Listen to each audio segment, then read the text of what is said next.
Budget क्या है, इस पर आज हम बात करना चाहते हैं। 1 फरवरी को जब बजट पेश किया गया तो सरकार के जो विरोध में है, जो ये कह रहे हैं यह बजट दिल्ली और बिहार विधानसभा के चुनाव को देखते हुए बनाए हैं।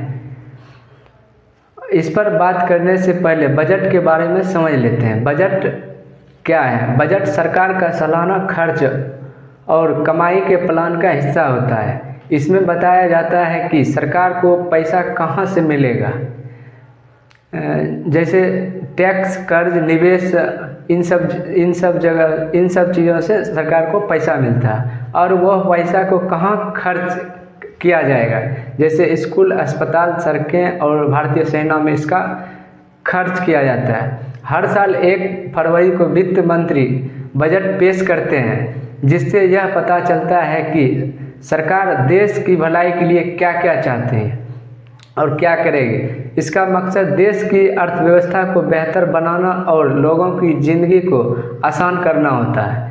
1 फरवरी 2025 को वित्त मंत्री निर्मला सीतारमण ने केंद्रीय बजट पेश किया, जो भारत की अर्थव्यवस्था को नए सिरे से गति देने और आम नागरिकों, व्यापारियों और किसानों को राहत देने के उद्देश्य से तैयार किया गया है।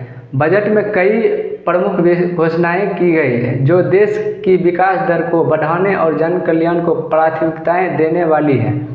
इस बजट में पिछड़े राज्य बिहार के विकास के लिए बेहतर कदम उठाया गया है। बजट में बिहार को कई अहम क्षेत्रों में राहत दी गई है, जिससे राज्य के किसान, व्यापारी, युवा और आम जनता को फायदा हो सकता है।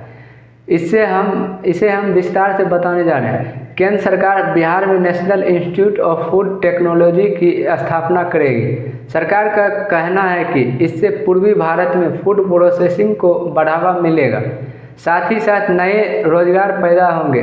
केंद्र सरकार ने बिहार में मखाना बोर्ड स्थापित करने की भी घोषणा की।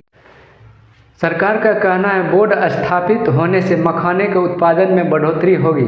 केंद्र सरकार ने कहा IIT पटना का विस्तार करेगी, हॉस्टल और दूसरे इंफ्रास्ट्रक्चर को बेहतर किया जाएगा। इसके साथ ही वित्त मंत्री निर्मला सीतारमण ने कहा जो 5 IIT साल 2014 के बाद शुरू हुए हैं, उनमें 6,500 सीटें बढ़ा दी जाएगी। वित्त मंत्री बिहार में ग्रीन फील्ड एयरपोर्ट बनाने का भी ऐलान किया। सरकार ने कहा ऐसा राज्य की भविष्य की ज़रूरतों को देखते हुए किया जाएगा। इसके साथ ही सरकार ने पटना एयरपोर्ट का विस्तार करने और बिहटा में ब्राउन फील्ड एयरपोर्ट बनाने का ऐलान किया। वित्त मंत्री निर्मला सीतारमण ने कहा कि मिथिलांचल में पश्चिमी कोसी नहर परियोजना के लिए वित्तीय सहायता प्रदान किया जाएगा। वित्त मंत्री का कहना है कि इससे मिथिलांचल क्षेत्र में 50,000 हेक्टेयर क्षेत्र में खेती करने वाले किसान को फायदा होगा। स्वाभाविक है, इतना सारा कुछ होगा तो बिहार में रोजगार मिल सकता है। फिलहाल इस बजट पर नीतीश कुमार ने कहा बेहतर बजट पेश करने के लिए प्रधानमंत्री नरेंद्र मोदी और वित्त मंत्री निर्मला सीतारमण को धन्यवाद देता हूं, लेकिन इस बजट से बिहार और दिल्ली के चुनाव पर असर होगा या नहीं, यह मतदान होने के बाद पता चलेगा।